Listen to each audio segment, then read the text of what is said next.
هلا بنات، شلونكم؟ شلون صحتكم؟ ان شاء الله كلكم زينين وبصحة وعافية. رجعت لكم بهذا الفيديو اللطيف، واكيد انتم كلكم تحبون فيديوهات الكيك. اليوم بنات حسوي وياكم كيكة قياس 25 اللي هي منزلتها انا دائما بالقناة، بس حبيت انزلها هسه بعد لكم.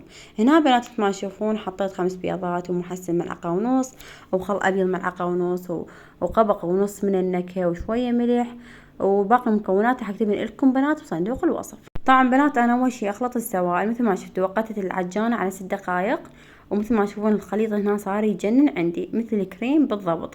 اول شي اخلط السوائل بنات، العمود الكيكة يطلع عندي ارتفاعها كلش حلو مثل ما شفتوا هسه هنا. خليت اول شي الخليط طبعا وارتفع كلش حلو صار.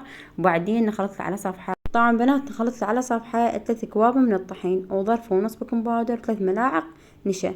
طبعا اكيد نخلط لمدة 5 مرات على مو شنو ينفش عندي الخليط، يصير كلش حلو بنات يجنن. واكيد انا اقيس بالكوب القياسي. مثل ما تشوفون خليطنا صار جاهز ويجنن كلش حلو. وهنا بنات مثل ما تشوفون الخليط مالتنا صار جاهز، وهسه ايش راح نسوي؟ راح نحطه بالقالب. بنفس الوقت بنات القالب كان ما عندي ورق زبدة، شو اسوي اني؟ استبدله بورقة دفاتر، بس اهم شي يكون ما مكتوب بي. طبعا بنات هواي جتني اسئلة بخصوص ورقة دفاتر بنات، يعني كل شي ما عليه ورقة دفتر اذا تخلونه بالقالب لا يلزق ولا شي، وبنفس الوقت ما بي اضرار على الصحة وداخل الكيك. هنا الخليط مالتنا صار جاهز، وهسه راح نحطه بالقالب وبعدين نحطها بالاوفن. طبعا بنات هنا اليوم جيتكم بهاي الخلطة اللي هي صنعتها لكم بكل حب. طبعا بنات عندي هاي الخلطة تفيد جميع انواع البشرة وجميع مشاكل البشرة، للكلف، للتبييض، لحب الشباب. بنات كلش حلوة. طبعا بنات انا سويتها بايدي وما بيها اي مواد كيميائيه وتجنن الصر على البشره.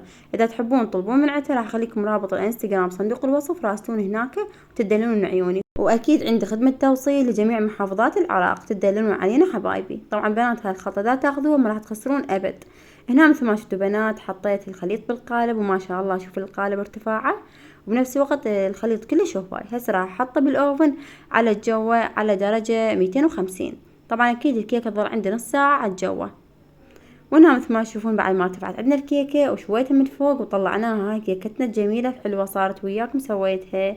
واتمنى بنات ما تبخلون علي باللايك واشتراك في القناه، وراح اخليكم رابط الانستغرام جوا بصندوق الوصف او مثبت باول تعليق لطلب الخلطه، وتدللون حبايبي علينا. باي باي، احبكم كلكم.